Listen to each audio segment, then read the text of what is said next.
My voice is my first instrument and the flute is my second voice. What was life like while growing up? Everybody in my family have a natural musical ear. I would listen to more music than I would hear people talk. You started playing the flute as also pretty early in life, or? I picked up the flute very unexpectedly. I was watching Appa's lessons. Immediately, I started playing with my dad, sitting behind him in his concerts, especially without any training. You've got 3 languages.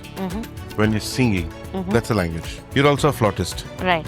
The second language. Is there a third language wherein the spoken word is not in use, but vocalization itself allows you to tell your story? That is my story actually. So when I'm singing without lyrics, my voice is basically an instrument. What kind of sacrifices you had to make to reach here? I had to fight a lot to be accepted for who I am. Today, parents want their kids to do A, B, C, D, and they're lost in so many of these things. A lot of times they end up doing injustice to the child and to whatever the child wants to learn. It's either parents being really rigid about it, saying, no, there is potential there. I don't want to waste it by letting it loose. Another way is Music is not taught in school the way any other subject is taught. Do you see any relevance in having that as a part of the course? they should at least know how it feels when your voice is like vibrating in your entire body when you're singing. What does it feel like to be a woman, in some sense solo in what you do? Being a woman comes with its own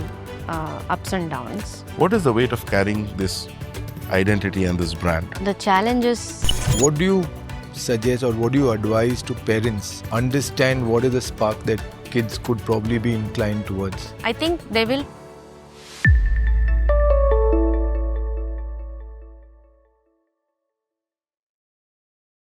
Creative Spark Plug is a black book of creative journeys. In this podcast, we speak with creative people and record their stories. It gives insight into creative lives, it inspires youngsters, and it nourishes the ones feeling challenged. Today, we are speaking with Varijashree Venugopal. Google her name and you will see, to me, when I Googled her name and found out about her, dived into finding about who is Varijashree, better known as Vari, and I'll continue with that. She seemed like the perfect template of what the perfect artist could be. She seemed to have discipline. She had the perfect voice. She had the perfect training. I don't know who Varijashree is except for this framework. So are you that in real life? Like, was your life like this? Like, perfect? All. No, nothing is perfect, to be very honest. I think it's beautiful because of the imperfections, to be very honest. But yeah, the rest of the things, I have been fortunate to have had, first of all, parents who are musicians. My father, Varijashree Venugopal, is a very senior flautist and a guru. He loves teaching and he's been doing that for many decades. He's a performer. He used to be a banker. And my mom is TV Rama Venugopal, and she's an incredible singer herself. Though she's not much of a performer, she has been a singer, a very natural singer since her childhood. Pretty much everybody in both my parents' families have a natural musical ear. So that's where it begins for me. And I also have heard of stories about my great-grandmother who used to be one of the most prominent. You've heard of Harikatha, right? Yes. So she used to be a Harikatha artist. This is my father's grandmother. Wow. So her name was Rukmini.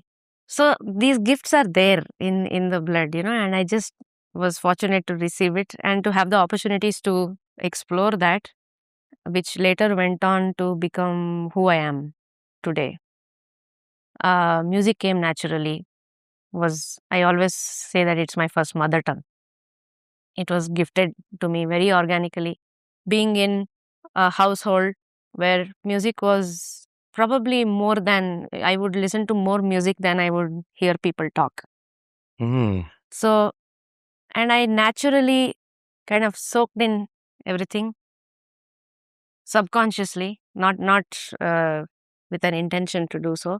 So before I began forming sentences, I would hum along Nice. with Appa and Amma, and it's been beautiful. And all the later years of them figuring out that, hey, this one has something special, like it's one sponge tara, it is just soaking in information. They also figured that out when I was about 18 months old. There is a story that my parents and the music circle that they have had in Bangalore for so long, they all fondly remember of that evening when I was watching this other concert being presented by Appa's colleague, who was a singer.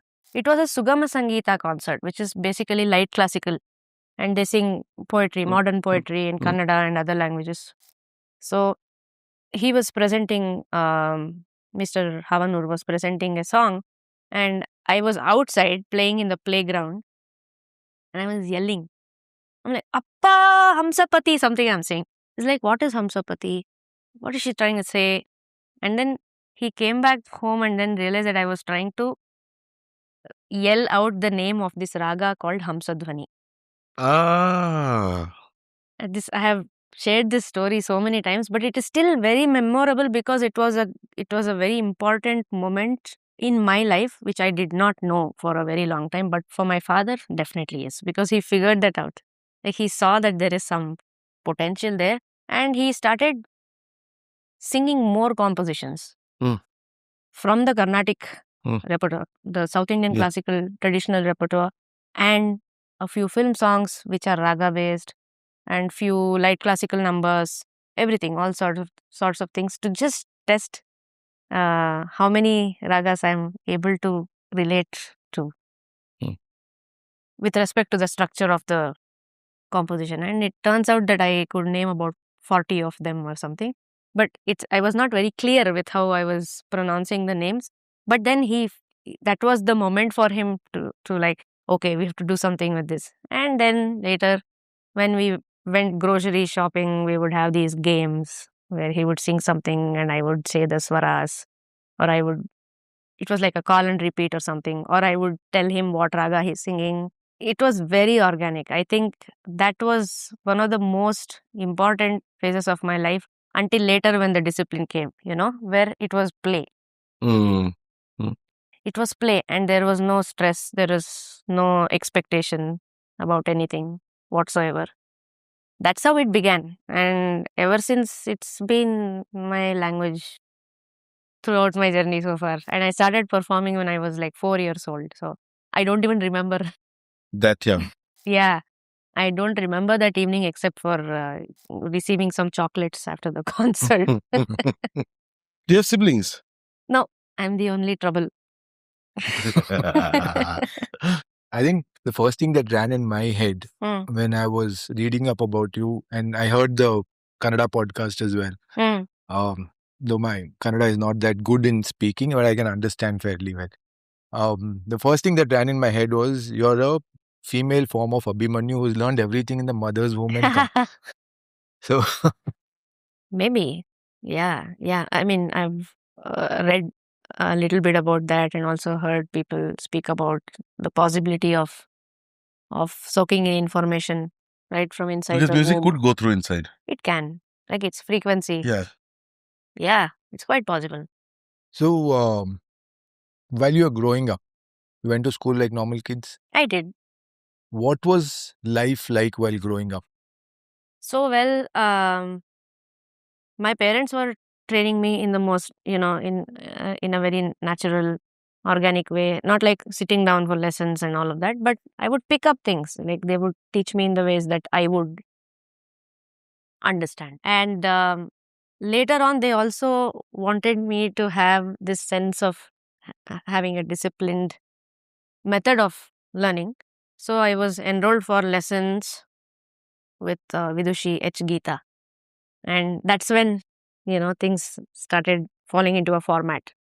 And school had begun, I think it was kindergarten and then later the grades and all. Everything was normal, like every other kid. And we were not in the social media stage, right? It was before, it was in the cassette era.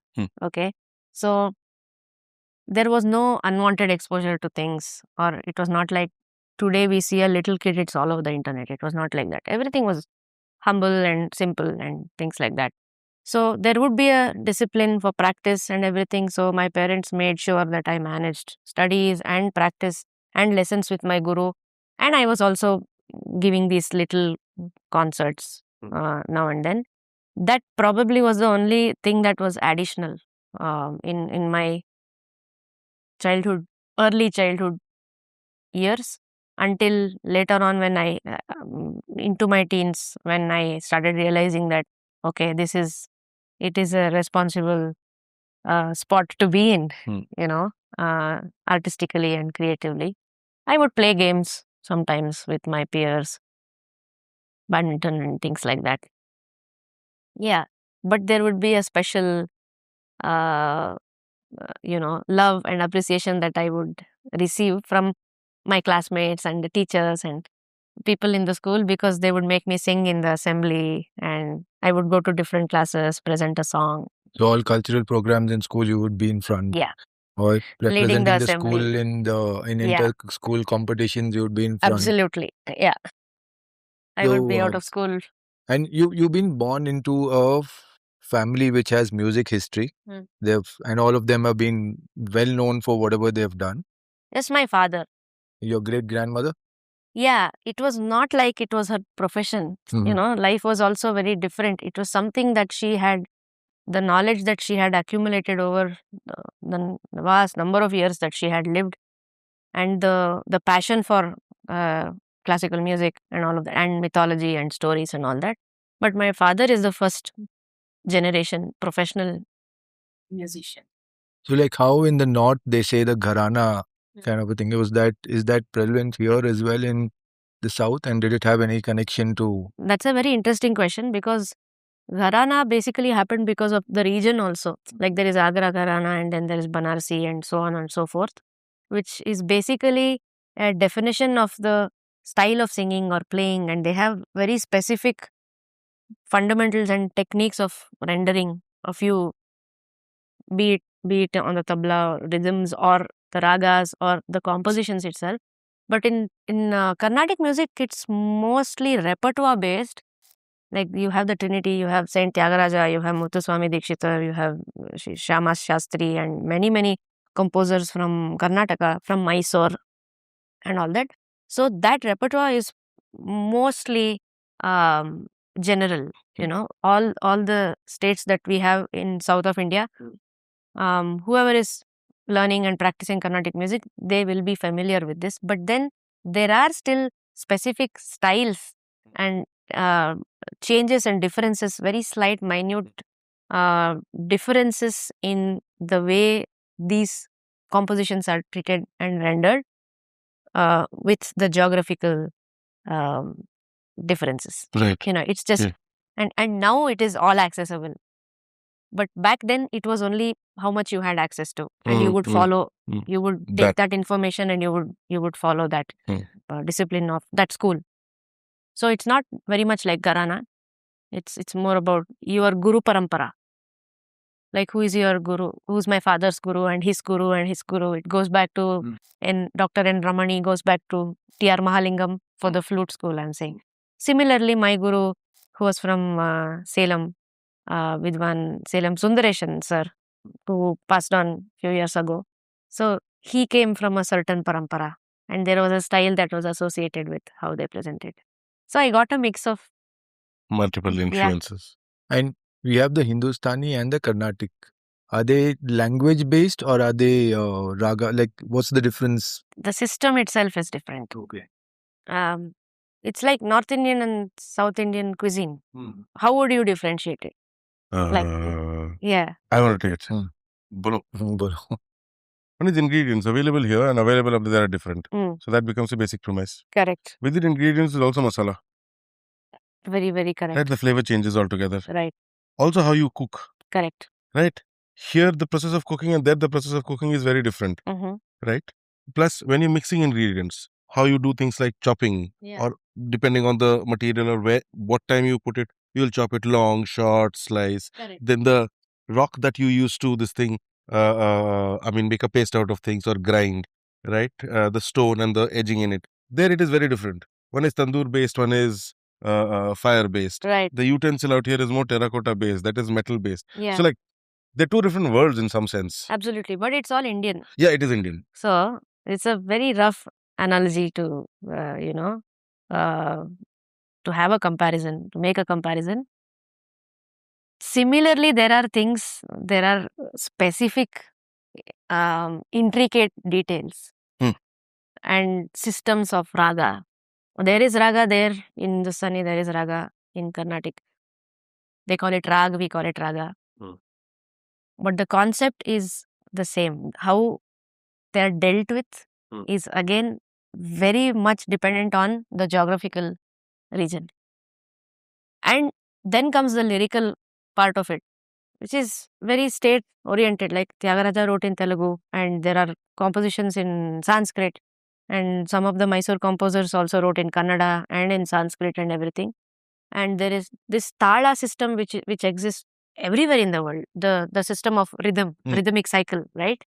But it's defined by the geography, I feel, and how they see time and the influences that they have had over a period of time, be it the Silk Route, many things like that, and many civilizations, right from, if we go back to times when there was no music as an art form, but music maybe just began as a format to call out, like when they were hunting for food or something, but from there until now, everything has evolved. Humans have evolved, and the ways in which we live has evolved. Food has evolved. Fabric, textures, textiles, furniture, everything has evolved. Along with that, whatever was a bare necessity, it has evolved so much today to become a craft or an art form by itself. The same thing happened to what we today call as Hindustani or North Indian classical style and Carnatic or South Indian classical style. They became their own entities with so much of information that has been collected over the past hundreds of years. It is a very specific thing. When you listen to it for a long period of time, you will, like how you recognize taste and where it is from.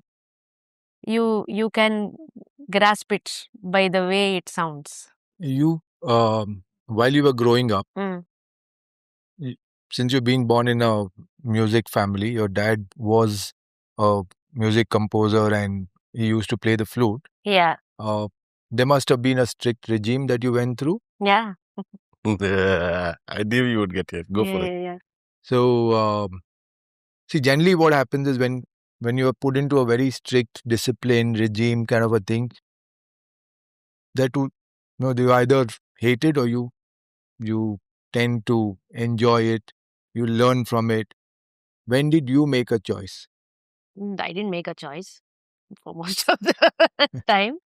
I mean, how can you make a choice? Like, you like everything when you're a child. Like, I loved singing. That is for sure. I would be singing everywhere in the classroom. Sometimes it would be very disturbing. So I used to get, like, I used to be asked to reserve it for where it has to be done. I used to enjoy my lessons and all of that. But this discipline part, maybe I was bored of anything that was structured for a while. Because when you are little, you want everything freehand. Yeah, discipline is very boring, by the way. Yeah. It is, even now, right? It's not something that is enjoyable unless you learn how to enjoy structures. Like even in architecture, you can't say I don't like structure and you can't make everything like an amoeba, There has to be structure. But I had to take so much time to grow up and then understand the importance of it. But I think maybe I was not very fond of it when I was very little. It would be something that I am supposed to do. But it only helped. My father, my mother, both of them they're very kind generally. Even today when my dad teaches, like, why do people go back to him and pursue learning from him? Is because how he makes it so interesting. It's not like, oh, that is wrong if you do it. Like, it's not no pitai, like no, what do you call that? No scolding, nothing of that sort. It's more like you're supposed to enjoy it in this way. It's like the most fulfilling way to enjoy it when you do these things, and you have to gather some tools in order to do that in the way that it has to be done. They were kind with me when they had this timetable set out for me. I would do that. Early morning rehearsals, during exams. Sometimes most of the times there would be no play. If my friends went out to have ice cream, maybe I would not, because I would have a concert. So don't spoil your throat. kind of things. But that is the little bit of a downside of it, but it only also had a very bright side of it, where it made me, that is what actually has made me what I am today, or how I can experience music and how I can use that as a language today in the world of music, in global stages and collaborations and all that. Yeah, I would not change anything about it. This could have happened if she was a sportsman. Like No, kids who get into yes. sports, like the amount they have to do sports apart from everything that they're doing anyways, yeah. Yeah. What kind of an impact does it have on a child, like on you as a child? What impact did it have while you were growing up? Because the reason why I ask is, like, today parents want their kids to do A, B, C, D.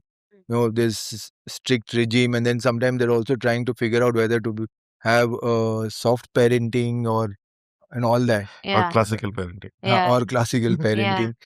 And they're lost in so many of these things. So a lot of times they end up doing injustice to the child and to whatever the child wants to learn. Yeah. So No, that is a small gamble right there. If it is an art or a sport or whatever it is that requires that much practice and those many hours, depending on the capacity of the individual or the child or the student, there is no shortcut. You can't skip it. It's either parents being really rigid about it, saying, no, there is potential there. I don't want to waste it by letting it loose. Even if it feels difficult, we'll get this done.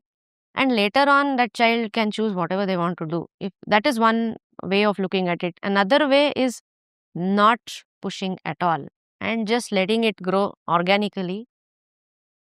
And that we don't know. We don't know what will happen in that case. I have witnessed many of my friends' kids growing up, right from when they were born to now they are teenagers or in college or whatever, how they have their interests and their passions have changed very rapidly. But then I think they will figure it out eventually. They will figure out what their spark is. Have you watched this film called Soul? Yeah. You remember the spark? Yeah. So all of us, I love that film. It is so beautifully done. And I turned out lucky to figure out that music is my spark much before I knew that there has to be something like this in life that you will have to pursue later. You will have to earn money and you have to, take care of yourself and build a life and all of that.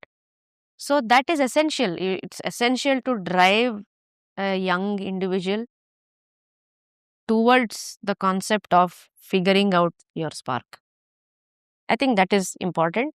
In the meanwhile, when there is hard practice involved and discipline involved, I do have missed out a lot of things in my childhood.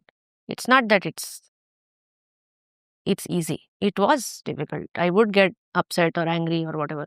But those were momentary feelings. I dealt with them and made peace with them only later when I was old enough. Not even when I was in college. Just about 5-6 years ago is when I made peace with the entire sequence of my life. And I'm still. So it always has a price. So you sing and you play the flute. I play the flute. You started playing the flute as also pretty early in life, or? Much later. So my parents did not kind of push me into flute playing earlier because my singing was very active as it was. But I picked up the flute very unexpectedly. I was watching Appa's lessons. So when I was 8 or 9, I would pick up the flute and just make fun, like just have fun with the instrument or make fun of my dad sometimes saying, you know how you play? Like you shake your head like this or you do this or something. And he was like, okay, she's just making fun. But one day I was like, no, I want to show you how you play this particular Chitte Swara in this composition. He was like, okay, maybe she has something, she has something to show. And I played a composition that's not very easy to play on the flute, especially without any training. So I had actually, just by sight and observation, I had picked up a lot of things of the flute. Immediately, I started playing with my dad, sitting behind him in his concerts. That is where I learned the flute, to be honest. It was, have you heard of this saying in Sanskrit called Yuddha kale shastrabhyasa, which means that would be a joke that people in the household would make if somebody is studying just a day before the exam, yeah. and not prepare earlier. Like when you have to go to the war, just before that you are trying to Learn practice and all of that. So for me it was Yuddhe Shastrabhyasa, which means the whole thing is no, in the war I am practicing amidst the war. Yeah. So I was there in the center in performing stages and all of that with my dad sitting, following him. And he does the same thing with all of his students.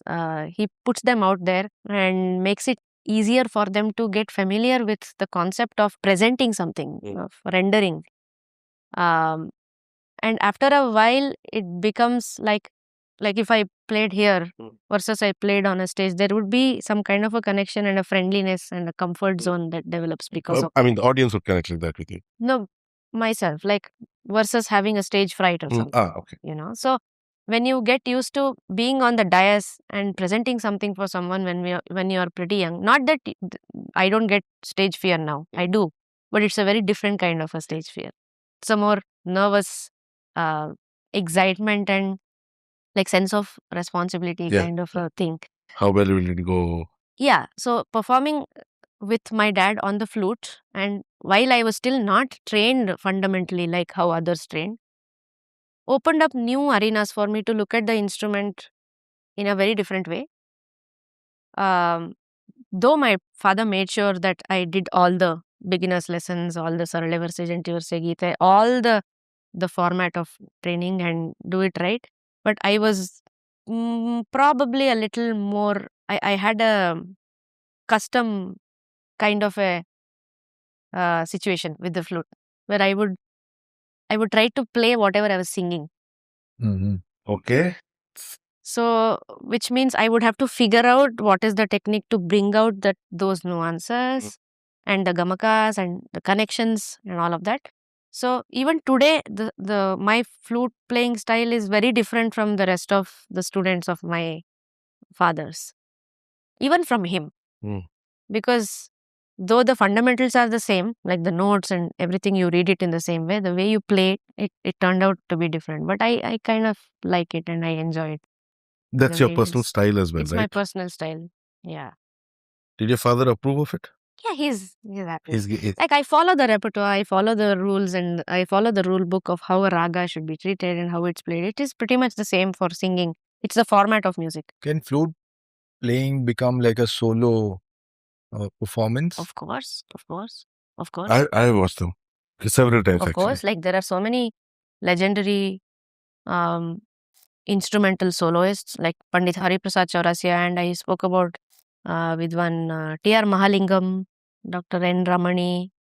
My father plays so many flute solos. I play flute solos also. So yeah, a solo is not essentially only vocal. It is vocal and instrument. There are also tabla solos. There are mridangam solos. So every instrument can become has enough depth and richness in information to be presented as a solo entity. There's an Indian flute and a Western flute. What's the difference between the two? So the classical Western flute is a key flute. It has keys. Like a saxophone, it has... Exactly. Like buttons, right? And the way in which you can travel between the notes is very different there. While the flutes that we play in Indian classical music, both the Hindustani and Carnatic, they are bamboo flutes. And they don't have keys. They just have holes. So if I close two holes and I can slowly open one hole, so you can hear the entire travel of one note to the other, all the microtones in between.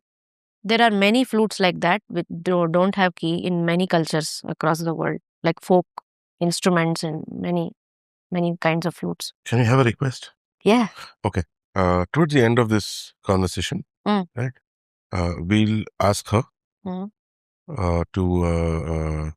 tell you nice things. And we'll ask her to scold me. Why? In two of her languages. One is she can sing, and the one is she can play the flute. So I would see how the flute sound when she's scolding somebody on the flute. Oh, wow. That's interesting. Yeah. Yeah. Sure. What was your most feared uh, event during your school, considering your performance? So every time I got on stage, it would be like, okay, today I have to do well. And most importantly, it would be like, oh, I have to make my parents proud, That is one feeling that all kids have. And if there was a composition or some certain elements of the repertoire that were more challenging than the rest of them, then it would be a stress point. Slowly, I started understanding it, not very early. And then if I made a mistake, then I would be very embarrassed. More than embarrassment, it would be a feeling that I let my dad down. Like he taught me this, but I kind of messed it up or something like that. So there are many instances like that. I can't mention one most feared or something like that, but there are instances that made me experience these adult emotions, of stress or fear or getting embarrassed and all of those things. Yeah, that happened. That happened even before I knew what it is. This thing that Sheila said, that happened even before she knew what this thing is. You're a kid then, but you're constantly being sent to the stage. Yeah. You have to. Two very interesting, although for everybody it is the same. But in your case, it's a lot more pronounced. Your relationship with your father, or as father and child, parent and child. The other is the fact that he's also your first mentor, if I get that. Yes, he still is. Right. And how proud is he of you? I think it's amazing to observe him grow with me. And I think he is quite proud of me today, because until now we've only spoken about my initial training in classical, right? Many things happened after that. It was like one boom happened in my artistic life, maybe towards my teenage,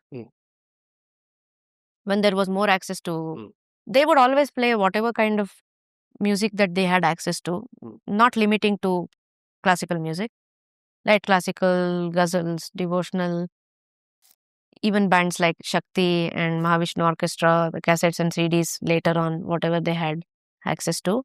So I have been a very curious kid and an adult later with respect to what all is possible in music, what all is possible with the human voice as an instrument in itself, and how to bring the vocal kind of a treatment of music into flute, but more so on the vocal front. So I have been writing notations to anything that I hear, any new piece of music I listen to, no matter where it is from. I first pick my pen, and we used to get these thermocol things then, which were used to pack stuff. Yes. And these cardboards and all that. I would store all of them up because I would use a crayon or a pen later to listen to music and write notations. They were just sarigama padani, like 7 letters, right? And I know the octave system and what value of what note. So I would sit and write notations of everything. That was a form of understanding for me. That has continued even till date, and that is what is my companion in navigating any music that I get the opportunity of collaborating with, musicians that I get to meet with.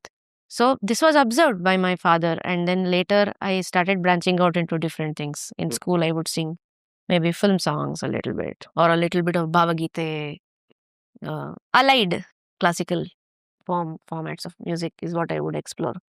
And there was a constant fear, though, in my dad that I would deviate, Your father had that fear. He had that because he's the one who is making sure that I am in the system and I'm following the discipline and the format of classical training. But I was like teenager, I wanted to try everything. Then I started playing in sessions and singing in session recordings, recording sessions. Nice. Like scores for films, theater productions. How old were you then? 14. Yeah, I entered the recording industry.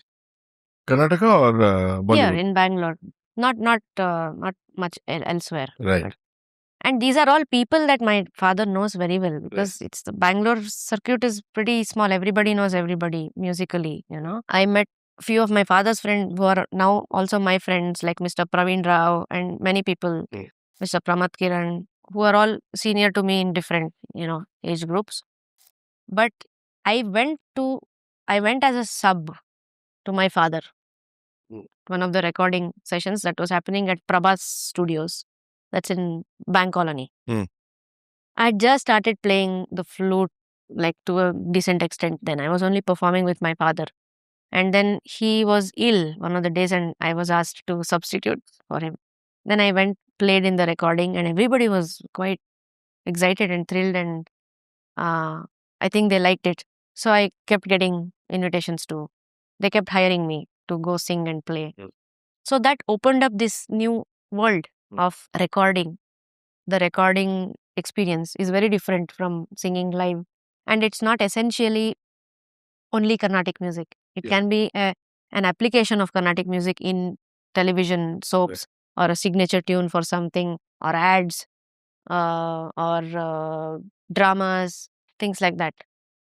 I also started composing a little bit by then, because I was observing. While all of this was happening, my dad was a little not too sure about where I'm heading, So it's been a big journey for both of us. Later, I started exploring more of music from American jazz, from the jazz world, to Brazilian music and African, all across, whatever I could get my hands on through the internet, of course. And my exercise was to majorly pick instrumental pieces and decode them, transcribe them, and sing it with my voice. Okay. Not with lyrics. Yeah. Just with sargam. Okay. So it's like narrating a conversation in your own language of ragas or... The solfege. The sarigama padani. So just those are the notes, right? So I would just sing it with solfege. And that opened up a very, very, very big territory of things waiting to be explored. Many more things opened up, right? Many musicians that are my heroes. And this entire part of music in the world, maybe my dad was not much aware of it, because that's not what he's been listening to. That's not what he's been exposed to. He's in his world of whatever he has been practicing. But I was stepping out a lot, of my training. But actually, I was still applying whatever I was training in.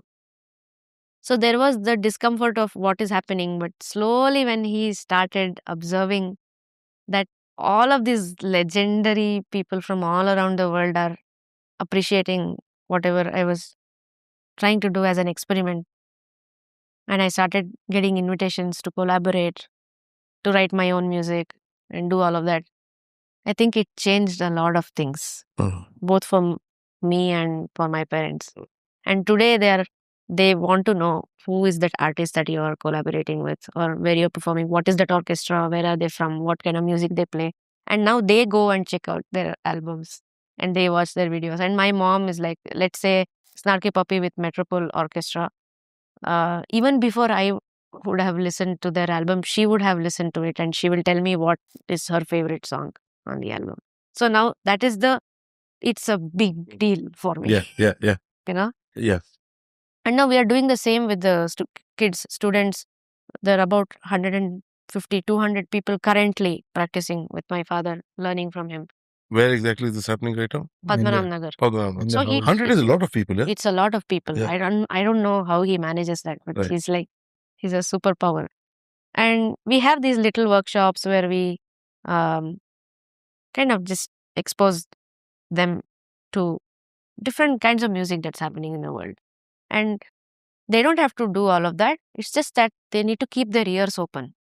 You still play what you're playing. You still practice. You stay connected to your roots and all that. But just be aware of what exists. That's what I am currently up to. Let's say that the day you passed out from school, 12th standard, if you were to represent that through a musical music in music, how would you do that?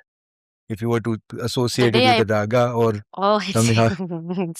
it's very difficult. These things are very subjective actually, and we are also preconditioned with respect to melodies and ragas because so much music has gone into our brains. So maybe I would write a song about it because it would be more specific if there were words to it. Yeah. So between raga and a song and a singing, like if there were no words coming in, can raga be compared or even not associated but compared with beatboxing? No, beatboxing is a different rhythmic um, vocal percussion. Okay, where they use their mouth and different kinds of producing sounds to emulate the sounds that are played on a drum set or any other instrument. But raga is the melodic part of Indian classical music. A raga, if I say raga Kalyani, it is a set of notes. If I am saying Kalyani, they have only these variants of Sarigama Padani. And there are about 5,000 or more ragas that are documented. So raga is the melodic aspect of the music which can manifest in many ways as an alap, which is a improvisation of the raga without attaching to a tempo or the rhythmic aspect or a time cycle. It's like saying ragas help create the songs. Absolutely. Like raga is one of the most important parts of a composition, a song composition. There is raga, that is melody. There is tala, that is time cycle and the rhythmic aspect. And there are lyrics. Harmony, repetition, rhythm, all of that. Yeah. Harmony, we don't have the concept of harmony as like, as in chords or something like we have in the Western and other, many, many more systems of music. But it is melody, rhythm, and lyric. You've got 3 languages. And you piggyback on all of them. When you're singing, that's a language. Right? You're communicating in that. You may or may not have come up with an original composition. You go ahead and explore that or communicate to somebody else with that. You're also a flautist. Right. Right? The second language. Right. Right. So anything that you can't communicate by the written word, you have the flute to do that. Is there a third language which is ragas in itself? To have a conversation wherein the spoken word is not in use, but vocalization itself allows you to tell your story. That is my story actually. That is the path that I am in right now for the past many years. Where many of if you go look up the recent few compositions that I have heard them. Yeah. Many of them are non-lyrical. Yes. I enjoy both parts of it. Singing with lyrics and singing without lyrics. So when I'm singing without lyrics, my voice is basically an instrument. Right? Yes. Which is why I believe that my voice is my first instrument and the flute is my second voice. So that is how I feel about these two gifts that I have that enable me to tell a story with or without words.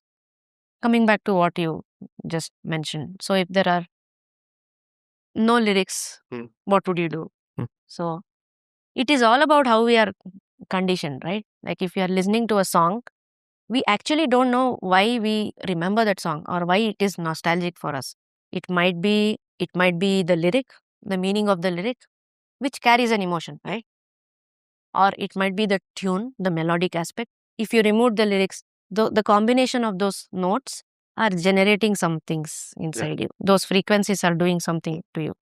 So that is emotion, or it is the rhythmic entity in the song, which is making your body feel in a certain way to vibe with it. That is also an emotion. Right? It makes you feel, there's association. And if it's a film, there is a visual entity that is attached. So if you're listening to a song, a composition sung by Mohammad Rafi, and it's very special to you, why would it be special to you? Any song for that matter. What would be the aspect that makes it very like a recall value, that has a recall value for you? Oh, I think that's a very good question. Multiple things. One is, I think the first time how I felt when I heard that song. Correct. That's like, अगर वो होगा तो चिपक गया वो. Yeah. After 6 years also, if I hear it in a bus, I was like, hey, there's a feeling recall. Yeah. I might also recall the situation and incidents that I'm experiencing there. So they will come back flooding, which is probably why with my ex-girlfriend, I remember the songs that I heard with her. Every time the songs play, she comes back to my mind. And there you go. So it is all feeling driven. It's all emotional, right? So when you look at it, it comes back to that. It is all converging into that point. If you see, beat the rhythm, these are all fundamentals. Like we need rhythm. We need the science of rhythm, the physics of sound. We need the system of ragas, the notes. We need a structure to the song. We need lyrics. But all of these elements are serving the purpose of staying or creating an impact in the listener. Also in the composer itself, it would have created some things, right? So for that to translate into something that will live because of the emotional impact of it. The same thing I feel when I'm not singing with lyric. I strongly feel, I was in fact thinking about this just a couple of days ago, saying, I realized that no music for me is not visual. no music for you is not visual. Okay. Yeah.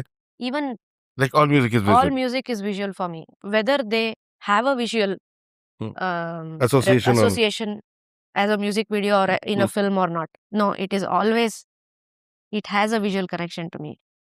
I have to just look into it in a deeper manner to kind of figure that out. But it's always there.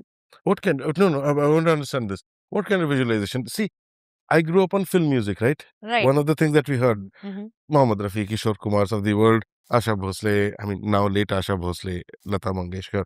I mean, who have you? These are the things. That does not mean I've heard on, I've seen all the films. The music has stayed with me. So when I hear a certain song from Lata Mangeshkar today, after like 40 years, there is an association. I might feel nostalgic. I might feel my presence in the house or the room that I was in. Right. So all of these things come back. But is that the visualization? I have nothing to do with the movie at all because I've never seen it. Correct. It might have no lyrics, is what I'm kind of stressing upon. Okay. The factor of the feeling of that song, the weight of whatever the song carries, it means to me in a certain way that is very personal and very specific. Yeah. So I might see clouds, I might see sky, or I might just be, someone might feel like they are on a long bike ride, or there is greenery, or there is chaos, whatever it is. It is visual. It is visual. If you are associating it with a feeling, it definitely has a visual stimulus. Like how we have these different trigger points, no? Like I think all of these musical pieces or impromptus or even improvisation, when I have to improvise, I have to feel something. So I have to imagine, I have to go to a place to translate it into music. It can't just be, this is for me, that's how I see it. It just can't be a random set of notes presented in a certain format. It has to have a story, which is why I equally enjoy singing with lyrics, because the lyric is already, it's saying a story. It already has a emotional value. When I'm not singing with lyric, I am creating it for myself. I am not sure if that will still translate from the performing area to the audience area. Sure. It might translate in a very different way, and that depends on what that person is feeling and what place they are in their lives. You get what I mean? Yeah, I am. Okay. Before you go ahead, I remember an incident that happened recently in Miami. I was at Ground Up Music Fest. Before that, I was in several different places in Serbia. So I played my own songs, which I have also been writing lyrics for. And it's all in Kannada. So I performed this particular song. This particular song, I've received so many messages from people in Serbia, also later in a couple of cities in Europe, in Miami, and later in South Africa. So from all of these performances, I have received messages about this particular song, where there are various people saying, what is the name of this song? What is this about? I don't understand the lyric. or even if I sang just Sarigama Magari, they will still feel it is lyric. Yeah. Because it's not. Yeah, they don't set understand of the syllables. language. Yeah. But they only catch the emotion. That was like the proof for That me to what you are understand that, yes. communicating is going through. Yeah. So they were like, I'll just quote a few of the messages that I received. One was, I don't know what this is about, but I felt very heavy. Like, I felt like a very heavy feeling left my body, and now I'm really good. And one more person is like, I just had tears rolling down, my cheek without even me knowing. And another person was like, I've been battling a very severe health condition, and I recovered only in the past year. And this song feels like the story of my life. I don't know what it is. So to all of these people, I sent them the lyric and the translation of this. And I said, thank you for sharing this with me. This song is called Teardrop. Nice. It is basically the journey of a teardrop, like making the teardrop a hero, and how a teardrop that we have in our body that manifests in different situations is the first witness to our feelings and that entire scene. And in this song, I call the teardrop, I say, Nade munde o kanna haniya, keep going, keep moving as you always move, and keep singing, because you are the sound of life. It's not practically proper, but you understand the analogy, right? It's like it is actually part of a story. It's the storyteller or the witness, or it's music, because it manifests in different ways. So that's what I mean, just to kind of put it in a nutshell. That's what the song is about. And it reached them in different ways. Yeah. It did not matter if it had lyrics or not, but They even felt the same. yeah, how did it work? I mean, that was a sweet spot. It was a great I celebrated that moment, saying, okay, the lyrics mean something to me, but for that other person, it would not have mattered if I sang in any language.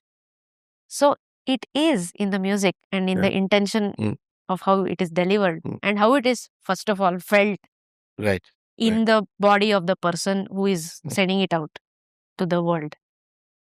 Can we hear that song? Of course, yeah. I mean, but it's like it is going to sound very bare That's okay. I think with my voice. I don't mind singing it. I love singing that song.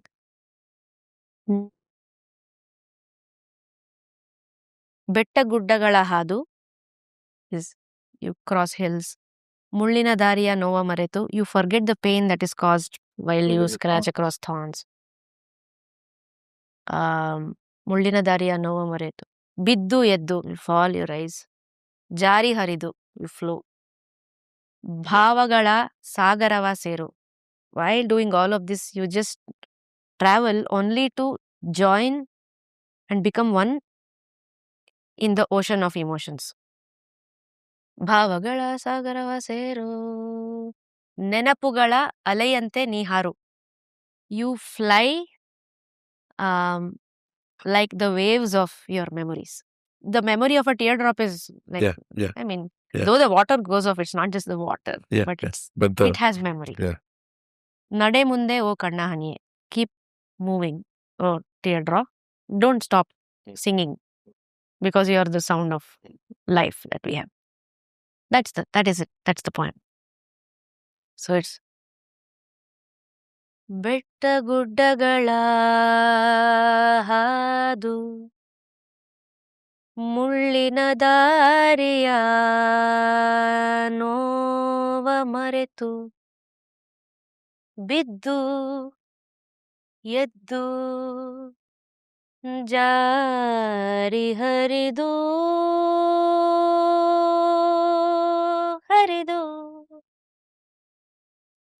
ಭಾವಗಳ ಸಾಗರವ ಸೇರು, ನೆನಪುಗಳ ಅಲೆಯಂತೆ ನೀ ಹಾರು.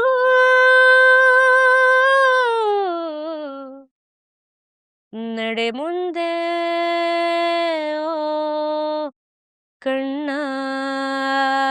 ಹನಿಯೇ, ಬಿಡದೆ ನೀ ಹಾಡು ಬಾಳ ದನಿಯೇ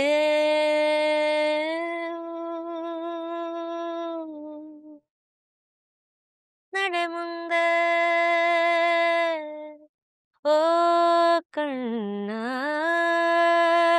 ನೀ ಬಿಡದೆ ನೀ ಹಾಡು. It's just a little excerpt of the song. Wow. Is it available online? It is. It's on my album. Yeah. Okay. I had one thought running in my head while she was singing this. What kind of sacrifices you had to make to reach here, to get to this melodious voice of yours through the years?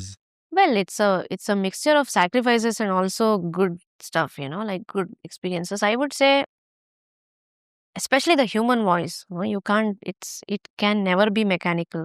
Like sometimes when somebody plays the piano or something, you have to be so you have to be trained to an extent to be able to bring out the emotions using that instrument, right?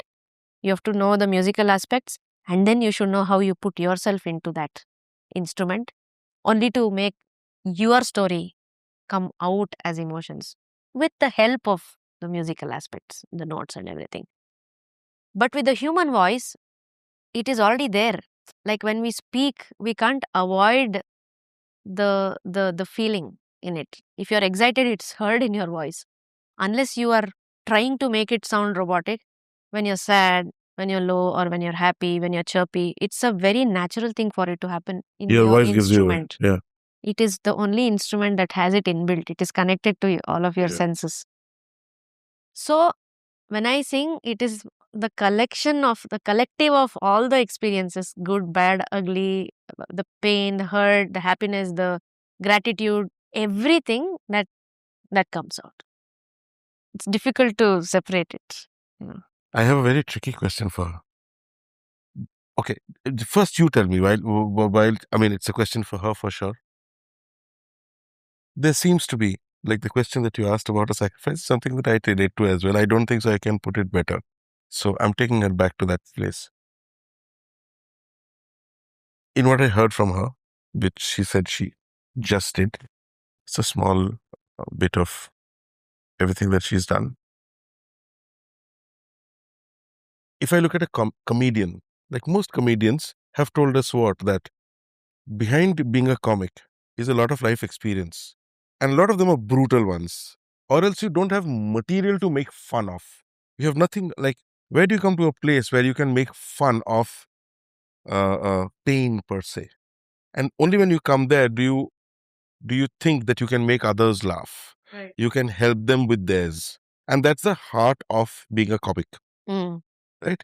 If I take it to you, a musician, I mean, I'm not saying that you need to have pain to communicate pain. Sure, that is what. But you make a person feel multiple things. And it's always multiple shades of different colors.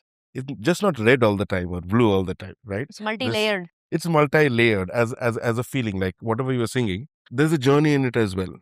There is melancholy, there is sadness, but there is also calm. There is acceptance, right? So it's multi-layered. I don't think so. You can make, why me, anybody, feel so. If those nuances, one is the training aspect of it and the practice and the rigor, riyaz, yeah, that you can receive. But to be able to make a person feel that way, you have to interface with those emotions in your life somewhere. Absolutely. Which brings me to this one particular debate that was going on about like how it is not very easy to expect little kids, be it in dance or in singing, to render a song that has let's say it's like an item number or like a flirtatious song or something. It can never be delivered in the way it has to be delivered because they have not experienced that part of it. Or if a little 6-year-old kid learning any dance form has to do this abhinaya of Shringara Rasa, let's say, which is romantic, how will that kid do if that kid does not know what romance is? It might just mimic or imitate other seniors' Yeah. rendition of the same performance. So it is essential for any artist to have felt those things. Yeah. To make other people genuinely feel it. You cannot act. If you act, maybe it will not pass through the curtains. The mischief, the teasing, like romance is also multi-layered. Romance is the big umbrella. Yeah. Okay, who are you otherwise apart from your music? Like if I bump into you at a party, I don't know whether I'll ever do that, but if I bump into you at a party, who are you? Are you just the opposite of who you come across? I'm very talkative. No. I'm generally calm, but I'm also fun. I'm very crazy. Like Raghu would be able to tell you more about this, but like we are just laughing all the time. Like my friends call me the PJ Queen, so I'm always cracking jokes. I had to really, really stop myself now while having this chat, because otherwise we won't end up talking about anything else. It's okay. Okay, let me tell you something. Something. So this is who I am. Yeah, this is a good place to be. That's who I am. Okay. Just to give you a little glimpse of it. Yes, I'm very fun-loving, crazy, mad. I think everybody has that streak in them. It's just that you have to extract it. You have to have the brave heart to extract it and let loose and be yourself. So as much as I'm very devoted and passionate and dedicated about my practice as a musician, the other end is also that extreme, It's a very the bad bit. But I would not believe if you said you're a very serious person otherwise, right? Because then it'll be like it's a waste of time. Yeah, and then I think what got created with you, we were talking about personal brand. Isn't a personal brand come to becoming a personal brand way before time? Like I think when she was a kid, the personal brand started happening, that this person stands for music, comes from a musical family. She's like this child prodigy who will always perform in this area. The other sides just decided to stay back, and she gets to pull them out. Okay, so you are a fun party animal. You are a PJ queen. We hope more of that. Not a party animal, actually. I would any day prefer sitting at home and hanging out with friends. But that'll be fun too. Like, I won't perform very well or be very comfortable if I'm at a like an outdoor place where there is loud music. After a while, I might want to move to a place where I can have conversations. I love having conversations. Right. Sorry, what kind of conversations? Because you can't constantly be talking music, and it needs a balance. No, I rarely speak about music. I have different kinds of friends. Like if music is brought to the table, then I'm very happy to talk, or in fact know more about how they see it. Right. Okay. And most of the times there are conversations about things that I don't know about, that I would like to know about. If there is somebody at a table and they have so many things to share, yeah. So I would silently sit and listen, and then I would ask questions, and I would like to take home something Some new. aspect of it. Yeah. But that's also coming from a place of learning. Where is release? Cooking. Ah. Yeah, I love it. What's your favorite cuisine? South Indian. South Indian. Anna saru. So then, considering she's a vegetarian, you should probably befriend Raghu a lot more and just invite yourself over. Puliogare. I'll be seeing her more often now with the house coming up. Yeah. So you'll get a taster. Yeah. You play as well? Yeah, some little bit of badminton whenever there is time. That was one thing I missed out. I didn't play sport much, though I wanted to. But you mentioned that as well, that became a part of, it's like... I could not, I was not sent for swimming lessons because it would affect the throat. I learned swimming in 2023. Nice. At least a little bit. I can save myself now. I wanted to do it, and it happened in a way where I had to learn how to do it for my album. There is a music video where I have to do a deep dive in like a diving pool. And then the cover image of my That's the photo shoot. latest one that you're talking about. Yeah. Vari. So the cover image is my photo underwater. So at least there was a motive, like there was an intentional effort. So yeah, I like to swim sometimes. But Raghu and I, we play Uno sometimes, many times. And we play Chauka Bara. You know that? You know the game Chauka Bara? Like it has this square, divide. And this thing, the stones move. Yeah. Yeah. The pawns move. Yeah. So we play that. And we play dumb charades. If it's a big group, we have a bunch of very, very interesting friends. So we play dumb charades sometimes. Okay, how did Raghu happen? Raghu happened as a friend. He mentioned that, but that's a boring story. I want the interesting story. No, it is the truth. No, we never had the violin section and the roses and all that. No, of course, that does not happen as well. It's this Bollywood dramatizing, because he said that you actually were friends first, and for the longest time you were friends, and at some point of time, it became a relationship that sustains. Yeah. How long have you known Raghu? I've known him for about 15 years or more in a professional context. Of course. So, because like I said, the Bangalore musician community is very tiny. Everybody knows everybody. Even if you have not worked with someone, you would have met them somewhere. You would have bumped into them. So, I've done a couple of, I remember doing a couple of tunes for Raghu very long ago, maybe 12, 13 years ago, or even more. But we never had an opportunity of working together.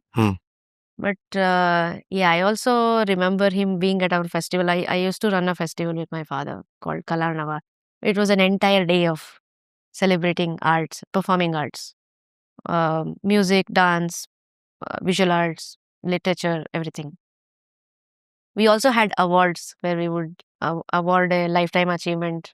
We would present the honors to a very senior person in their own field for their contribution to their field.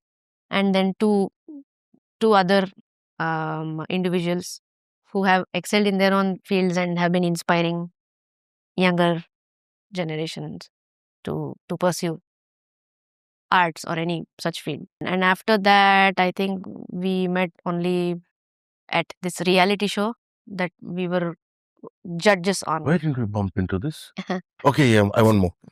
Yeah. It went for a very brief period because we got hit by COVID, so they had to interrupt. Okay, so we filmed about not even a season. It was going very well.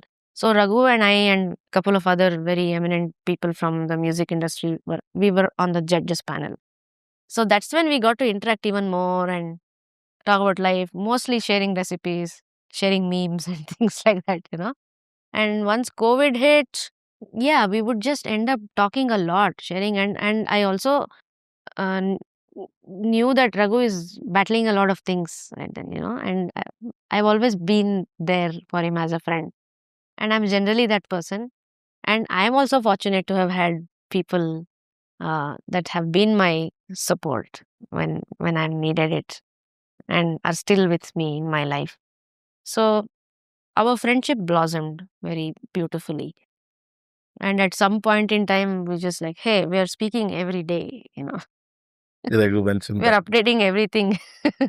Okay, so then gradually it started going, though we recognized it earlier, it was not easy to call it anything or make a decision about it. It happened very slowly.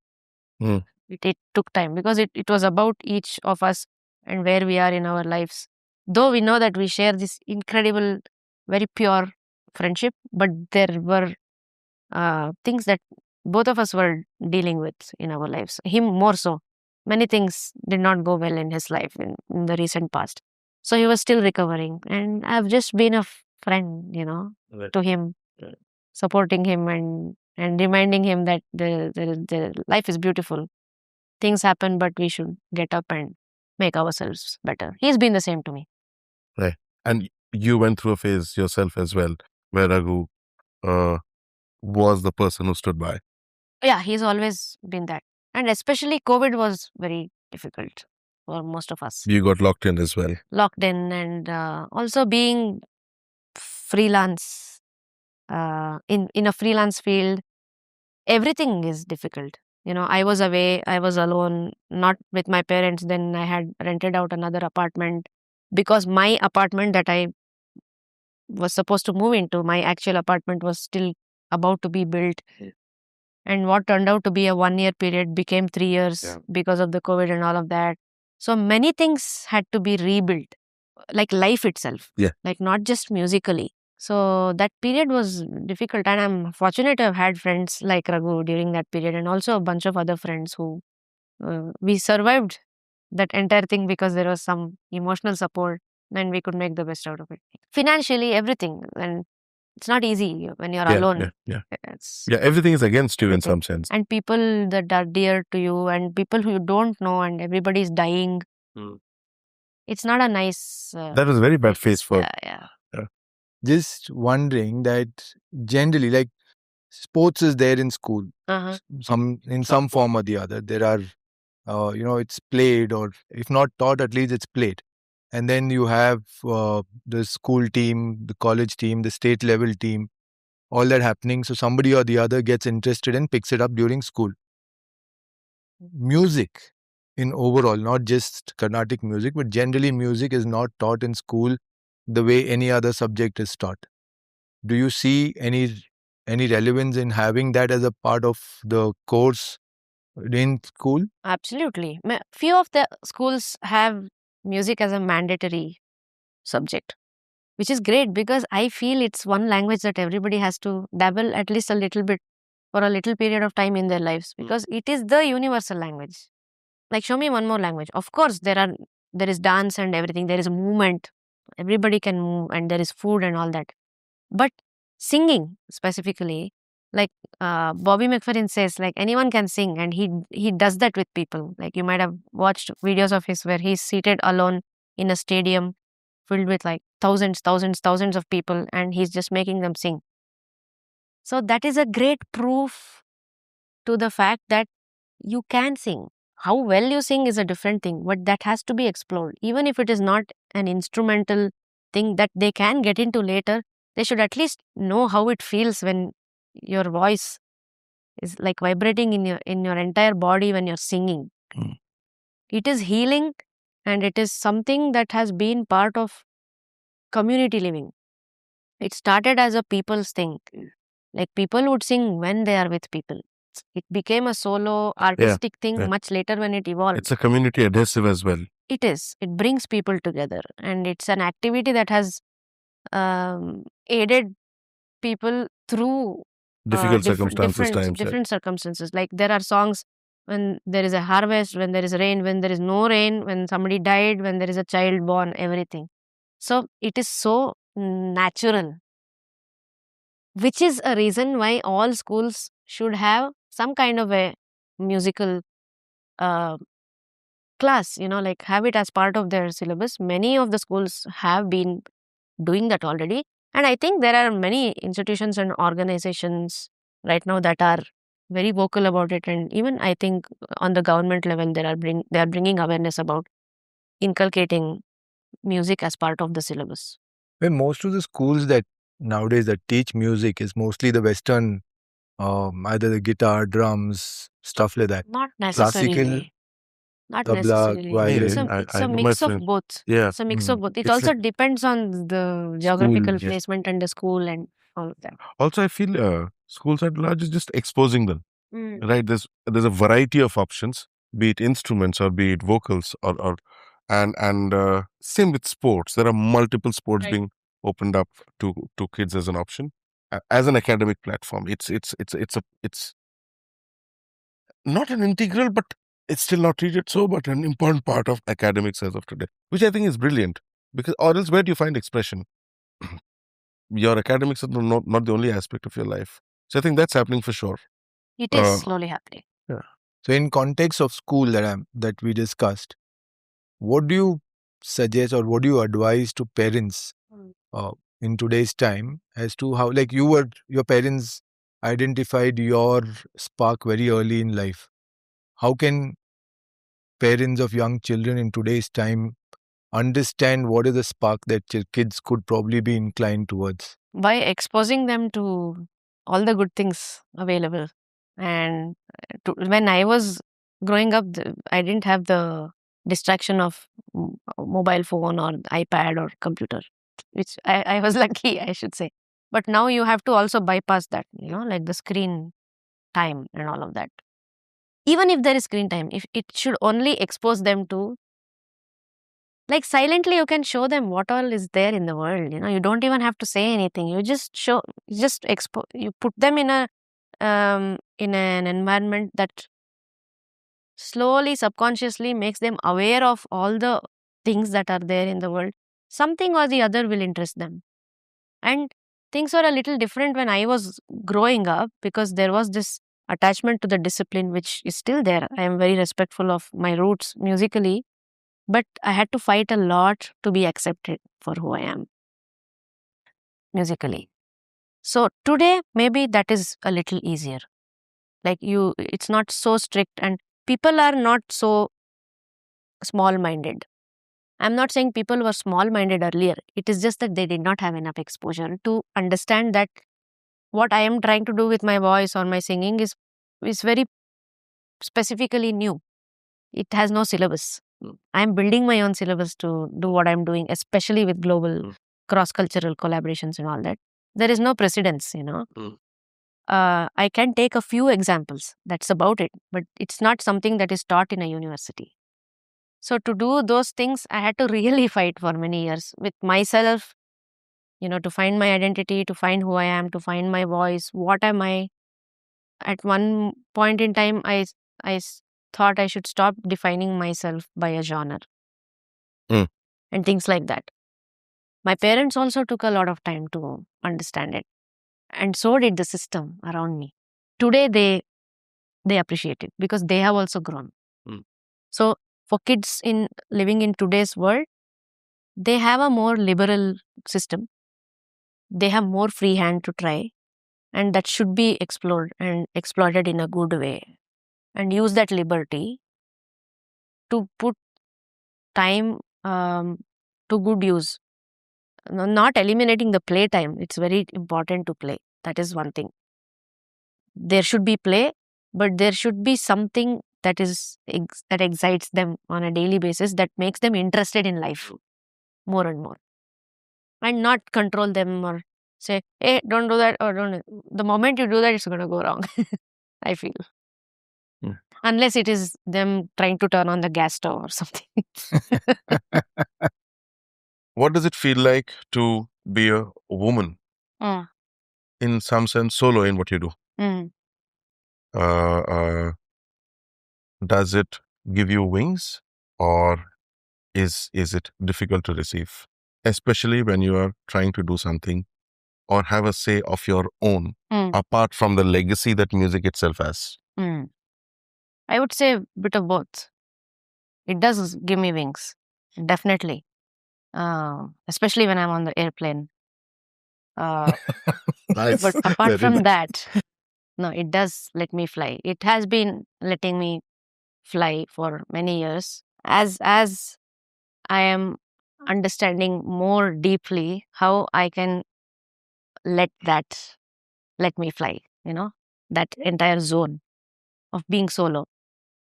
I have been solo for many years in many ways, not just in life. I'm talking about being a loner in many ways, which means not essentially being a part of a system that has a lot of history. Like classical music has a rich history, and there is a system, there is a method, there are studies, and now there is a format in which it is learned and taught and everything. But when it comes to the zone of application of it, using them as helpful tools to find your own voice, and pretty much a mode of expression, a method of expressing, I am a loner, and I am supposed to be a loner there. Otherwise, there is no uniqueness. It is unique because I use it in a specific way. So that loneliness is positive for me, because the opportunities are so many, the possibilities are so many, and every new piece that I get to sing or learn or transcribe or explore or write myself a new song, it's it's so vast. There are so many possibilities, and it has no restriction.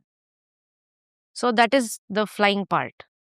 The other part, being a woman, comes with its own ups and downs. It is very helpful being a woman and an artist and a soloist, or being a leader of a project, and taking it around the world, because we are in we are living in a time period where this is celebrated. More women presenting their work or thoughts or ideas or projects in many various fields. It's not bound to only art. So that is a good thing, where now in the world there is at least equal representation and equal distribution of artists. 50% male artists and 50% female artists are featured, which is fantastic, because both the genders deserve the same kind of what do you call, acknowledgement and endorsements from audience. In fact, we have arrived at a stage where we have to fight for it, but it should not be. Gender should not be an aspect. But now there is awareness about it, and it's beautiful that everybody gets an opportunity and a chance to say what they want to say. When it comes to the not so good part of it, it is traveling solo.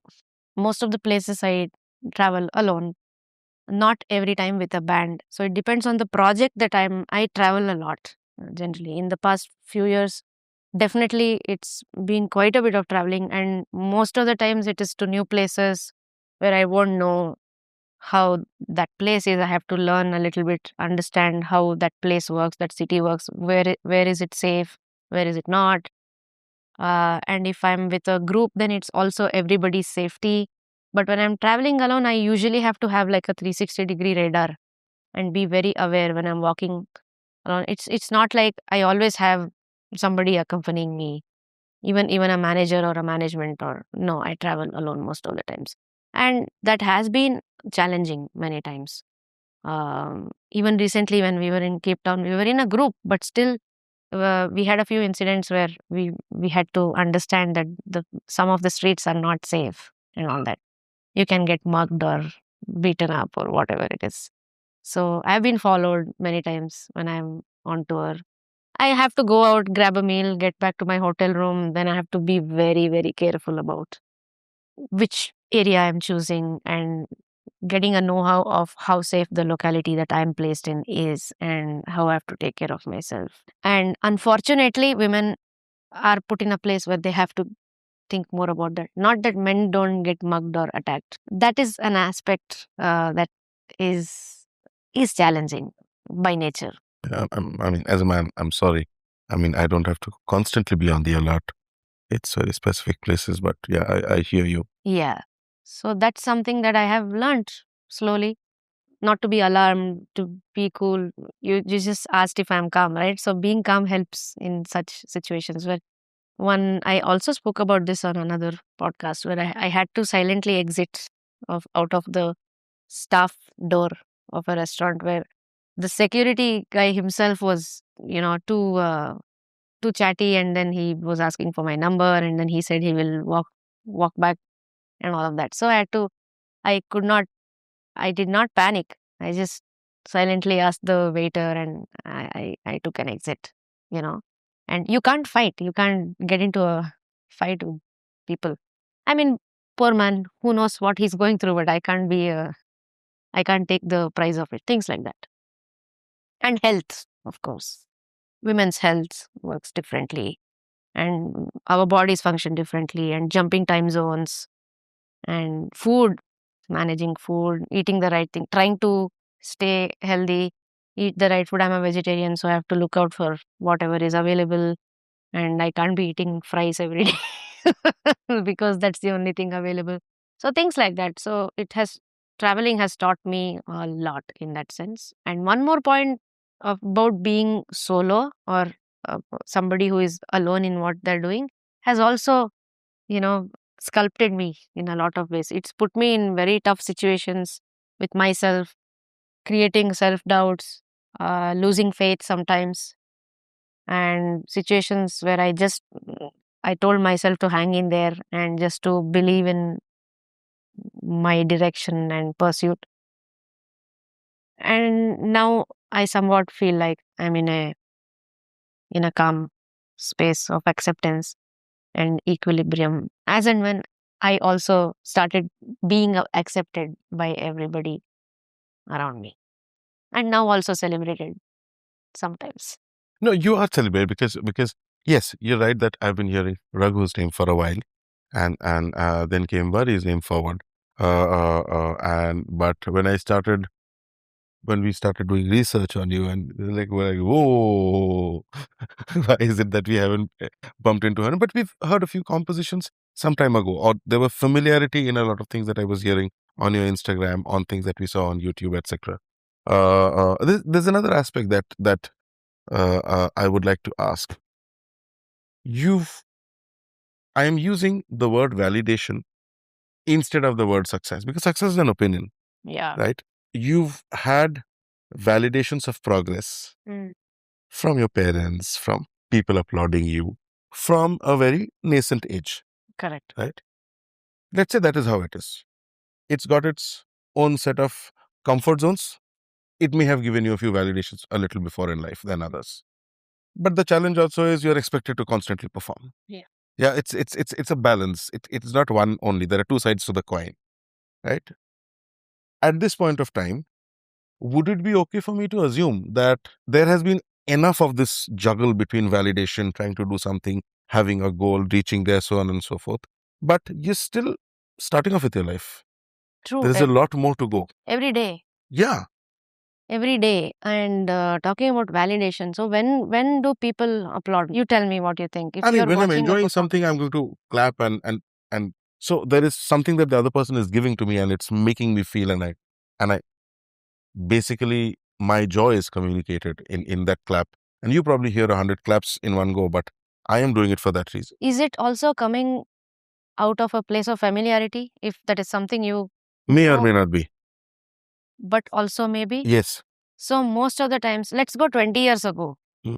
So in a context of performing art, like music or dance or whatever, the applause is also linked to the conditioning of the people listening Yes. to it. So if there is something unfamiliar, they might not applaud. Not that it's not good. It's just that they are not exposed. It is out of their territory of Exposure. of exposure, or the set of things that they know. Yeah. That has happened a lot of times to me. But I also understood that it is not an invalidation of the content. It's just that it is something that is not familiar. So it took me a while to put it that way, to understand it that way, because it's very easy to feel like I'm doing so much and nobody understands. It's not like that. You need to give time to everybody to warm up. How do I expect someone to immediately understand and appreciate something that's new to not just them, but also to me? So, which is why I had to allow it the essential amount of time for it to grow and for me to grow with it. This whatever new kind of a usage of voice or something that is very different in the circles that I know and the majority of listeners of music are used to. They are used to listening to a certain types of music, and it is conditioned. They are programmed. So anything new, you need to give them time to process it and to absorb it. So while validation came very early in my life, mostly also because I was doing something that was much ahead of my age.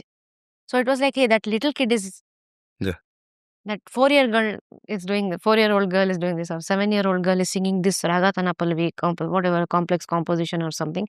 It was mostly out of the awe about the fact that this kid is doing something that takes like 15-20 years of rigorous training and all that. But I was too little to even get it into my head.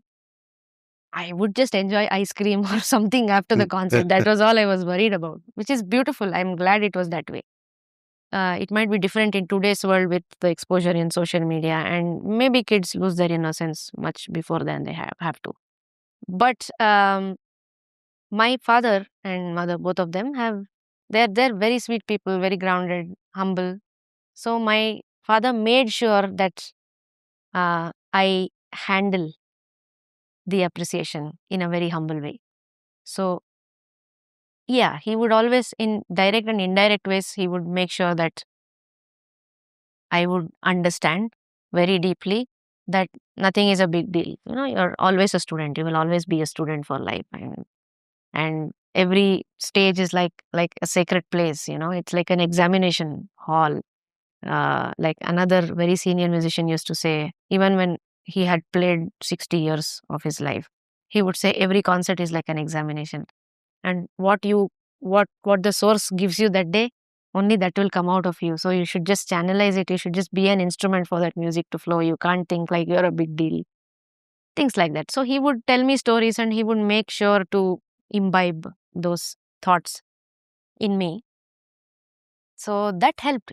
Today, even if I have to really struggle to feel overly proud of myself, even if it deserves, I can't do that for myself. And I don't know if it's a problem, but a friend just yesterday, she told me, like, you have to also feel proud of yourself. It does not have to be out of arrogance, but you have to acknowledge it yourself and not just jump from one thing to the other like a machine, which is true. But that also comes from the programming that has happened in my early days, which says stay grounded, don't do natak, don't get it to your head, always stay low, just do your thing, like that.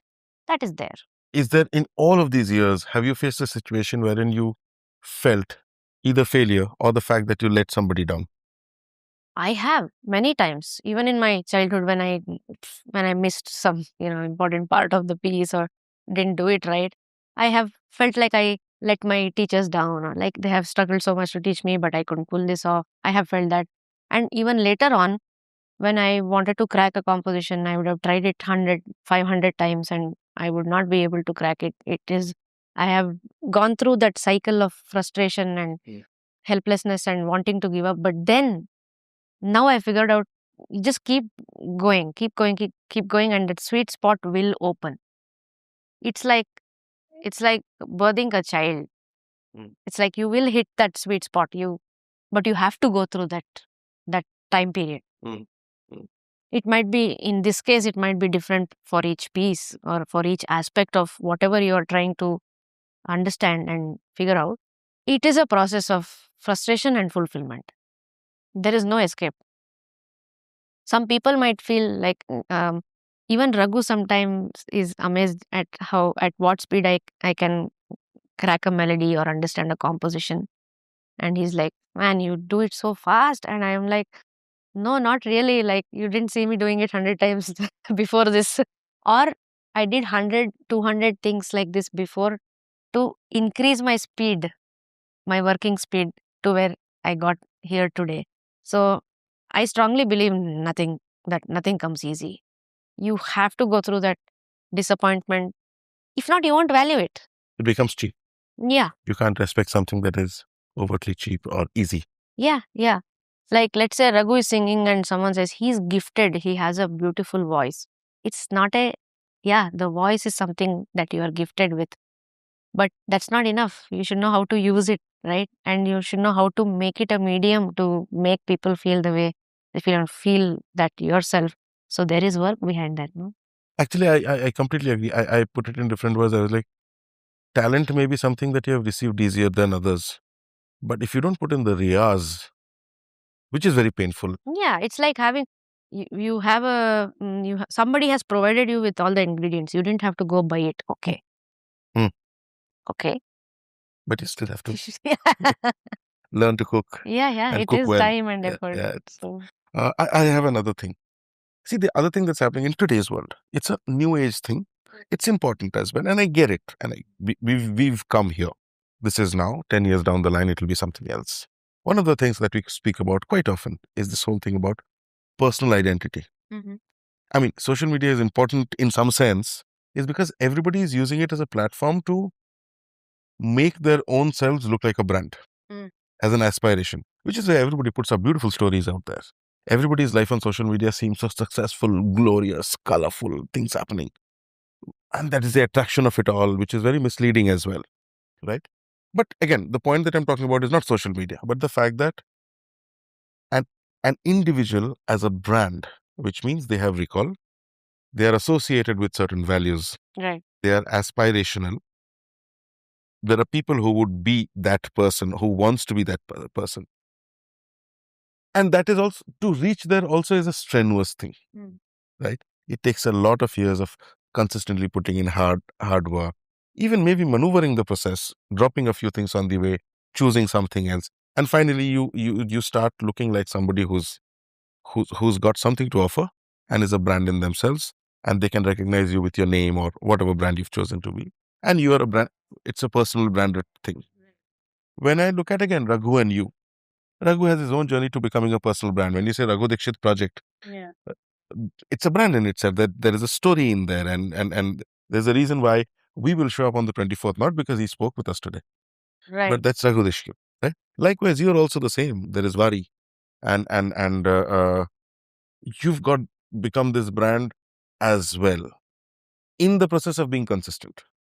It's like ingredients are given, but you also put in that hard work. Yeah. This brand is also under evolution. Nothing is consistent because you're a human being. And like as a performer, 20 years ago, you were very different. Today, you have your own narrative and your own thing to say, and you want to be identified for that. And you're going solo in that thing. What is the weight of carrying this identity and this brand that I am Vari? And this is what I do. It may be unfamiliar to you today, but I'll give you some time. The challenges that come with it is also the fact that maybe it's my personal want. The fact that I want the water to keep flowing. The most common fear that any creator can have is that they will go stagnant at some point in time and they will run out of ideas. I have the same fear. So I do everything to keep that flow steady. If not fast, if not slow, at least there should be movement. There should be exchange of information going on, incoming, outgoing. And then the responsibility of presenting the content in its most authentic format and representing the roots that goes with me wherever I go. Like my roots are Carnatic music, of course. Whatever piece of music I understand, I have to learn or have to write, it is using those ingredients that we spoke about. Those are the ingredients I have been given. So respectfully utilizing them and respectfully creating something new that is my world. And in many places, I've been fortunate, even in the recent past, like the last tour also, where I was the only Indian artist to be playing, or maybe playing for a house that has never heard something like this before, or even remotely any music from India. So that's where the responsibility comes in, where you are going to put your best foot ahead and present it in the most rich and authentic format. Apart from that, there is also the possibility of developing a cliche where, this song sounds like that other song of yours, which is bound to happen, because I think it's a great thing to have a cliche. If an artist has a cliche, it means to say that they have a signature. Like imagine if we did not have signatures and we sign differently every time. No, it's a signature. So an artist has to have a signature. But it should also not limit them from ideas. But we should be aware that we have this set of things that keep coming back. Those are like the trademark phrases. It might be phrases or melodic ideas or the way in which we use rhythms. As long as it is fluid and it is developing and blossoming, I think it's good. Progress being the key. Yeah. Movement. Flow. Let's say flow. Flow. Oh, that was beautifully said. Okay. One last bit. This is my last bit. Another thing is being open to try something new. Like already I'm trying to figure out something new for myself, but let's say something comes my way and that is, I have no clue about it. So now I have slowly learned to embrace it and give it a try, not worry about whether it's going to fail, fall flat, or even be a little successful. It's anyway going to add into my experience. So that has added into my basket of experiences in many more bigger ways than it would have only if I could just get that song right. Even if I got that song wrong, it's okay, but it would help me in many more different ways. So the last few things that we saw about her, you're in multiple countries, either representing. Of course, you're always representing. Whenever you're out of the country, I think you're always representing. But there are collaborations. True. What is your principle of or framework of collaborations? How do you choose to collaborate? Because there are a ton of artists there as well, right? What will make you collaborate with somebody, or what will make you say that iske saath no manage? Okay. So there are two kinds of collaborations here. One is where I want to collaborate with a certain artist, because of the way I appreciate how they feel about music and how they use music to communicate and to express or to tell stories, be it a vocalist or an instrumentalist or a music composer. The other thing is when I get invited for a collaboration. And I must say, most of the times I have been lucky to meet few of the most incredible people. And I have walked out of that room or that entire period of time with so many learnings that the actual musical content that we did, it becomes very small in front of what I actually take back home in its entirety. And for me, the first and most important part is the human element. What kind of a human they are and what kind of a human I am. If that goes well, everything else goes well. Okay. Even Explain this. Dumb it down for me. like very normal things, like how open-minded they are. Do they think too much about themselves? Or are they inquisitive? Are they curious? Are they grateful for having music in their lives? All kinds of things, just the human nature uh, elements. Because I give a lot of importance to it. If I meet someone, how do I make them feel? Uh, Not just how do I make them feel with respect to my music, but let's say they come to my home. So, how do I treat them? Like everything. Do I cook for them? Do we have a meal together? Do we talk about other things in life apart from music? So, all of these things, I think, creates a very um, creates a very comfortable ground to explore art. And you vibe with some people, you don't vibe. And if that, as humans, if you're able to go together, be in the same bandwidth, think, have at least a few things that are similar in the way you live, it's a good place to start. And I must say, most of the times, 9 out of 10 times that I have met people, I have only walked out admiring who they are, their viewpoint of life, more than their music, actually. So that's my favorite part about collaborations. We wanted to have this conversation with both Raghu and you. At some point of time, we would like to have a conversation with both of you together, like on the hot seat.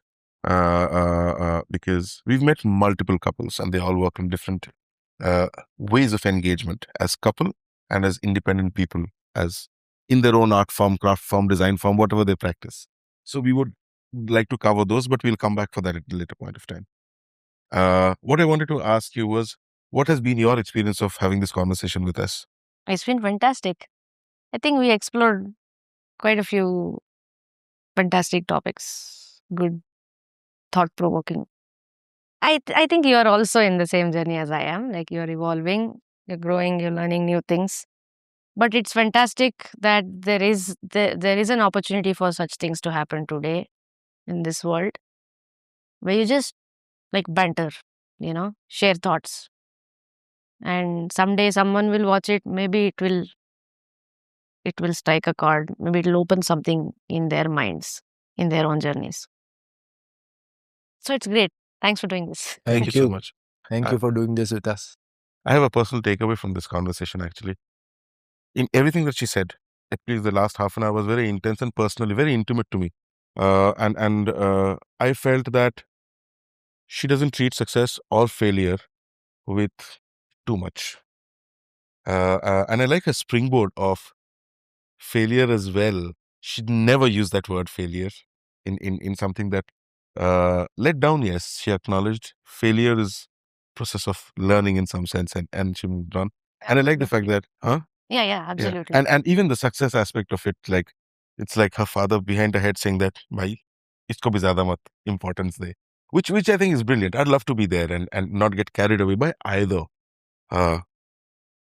Tehrao is a word that I feel that it's okay. I'll continue, and that's my purpose. And do something new and try it. And one more thing, interesting thing that I have figured out for myself, which is something I love, is that I don't plan much of the things. Like I don't put a schedule of things that I wish to achieve. Not with respect to what concerts are lined up. Saying I want to perform here, or I want to do this thing with this person, or I should be here in the next 5 years. I've never done that. And I think it's worked out well for me. Right. Because if I already wrote it down and when it happened, it would be more like, oh, I dreamt of this and this happened. But it's like it happens when I'm not actually dreamt of it. So the enjoyment of it is far more superior. So I just work on what I can do, and whatever has to come at the right time comes. If it's meant to happen, it'll happen, and I'll show up in my best form. You know, Raghu mentioned this in other words. Okay. You remember what he said about one of the things that he mentioned her almost towards the end. I think she was also sitting there, saying that she keeps on reminding him that I am the culprit. No, he spoke about it in great light, that she keeps on saying that whatever has to happen, it'll happen at the right time. Well, it's an old saying. It's just that right now is the right time to close. Let's close. Yeah. Thank you. Thank you. Thank you so much for finding time for us. Please give us a listen. If you like this episode with Vari, please share with your friends and subscribe. Thank you.